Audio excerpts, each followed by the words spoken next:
This is one of the best kept secrets on how to solve the Rubik's Cube. I believe the reason this method has remained so secretive is because the method is so simple that the Rubik's Cube would no longer be a mystery.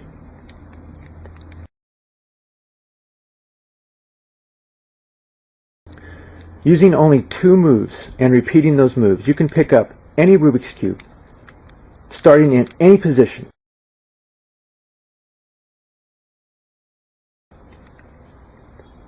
And just by repeating these 2 moves, solve the cube.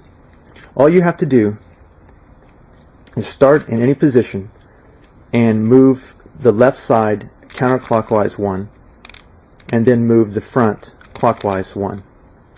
And as long as you repeat those moves over and over, the cube will ultimately solve itself.